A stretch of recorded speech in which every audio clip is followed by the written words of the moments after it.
Good morning, church. It's good to be with you today. Happy Sunday. I want to look briefly at the events happening in 2 Kings and Chronicles.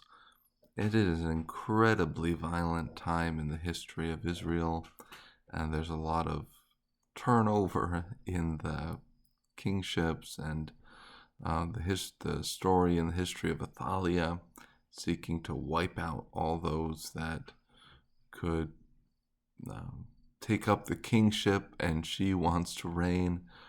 And it's just really remarkable as we read through it, and we get stunned and we say, wow, is that what God's kingdom is like? It's what people are like when we abandon God and turn away from him. And that's what we should always remember when we look at how these kings and these successions are happening.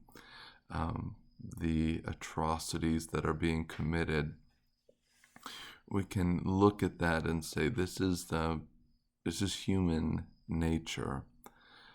There's some that are trying to pursue God and trying to go after him, but they seem to be the minority.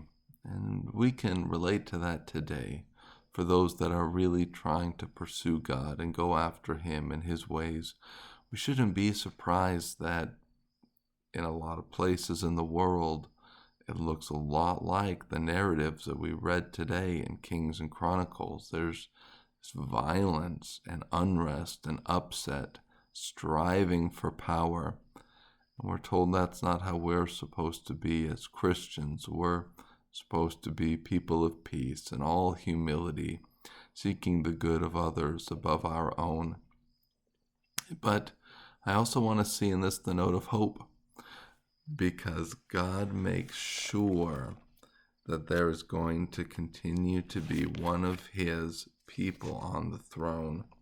And I think that is what is so amazing, that Joash gets saved. He stays safe because of how the people around him work. There's still a priest that fears God there, and they're working so hard. And then I just want to laugh because I think it's so funny that Jehu turns the temple of Baal into a bathroom, and after he tears it down. So it's a good use for idolatry, a good place to use the bathroom. Finally, I want to comment on Paul's thoughts on who should be supported by the church. Very, very interesting. Support widows who are genuinely in need. But if any widow has children or grandchildren, let them learn to practice godliness toward their own family first and repay their parents, for this pleases God. The widow who is truly in need and left all alone has put her hope in God and continues night and day in her petitions and prayers. However, she who is self-indulgent is dead even while she lives. Command also this, so that they will be above reproach. But if anyone does not provide for his own family, now we've shifted from widows, we're talking about family provision in general, especially for his own household, he has denied the faith and is worse than an unbeliever. No widow is to be enrolled on the list for support unless she is at least 60 years old, has been the husband of one wife, and is well known for good works. That is, if she has brought up children, shown hospitality, washed the saints' feet, helped the afflicted, and devoted herself to every good work. It's a pretty steep list when we think about receiving support from the church and the ministry. It makes me think again about benevolence efforts that churches put out, and some of the qualifications and how discerning ministries should be, because it's God's money. It's his, and he has strict rules and requirements about how things ought to go and how they ought to work.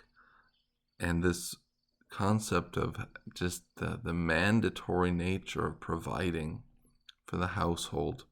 And again, Paul shows his love for growing families, because one of the works that this widow should have had is to have raised up children in the way of the Lord. He talked in a very confusing statement before that women can be saved through childbearing, which is an odd thing, but it's just an act of obedience. We see that the Lord loves growing families. In the Old Testament, children are arrows in the quiver, and they're a blessing, never seen as a curse. Children are never seen as a curse. They're a blessing. And so we just see that reality being played out here. And so that's just our encouragement as you consider where you give your benevolence efforts as an individual believer. You too should be discerning. Look into an organization. Ask some questions of the person that is asking help from you. You are within your rights to be wise and use your God-given wisdom before you give your money away. Paul says that we should do just that right here. So, love you, church. I look forward to talking to you soon again.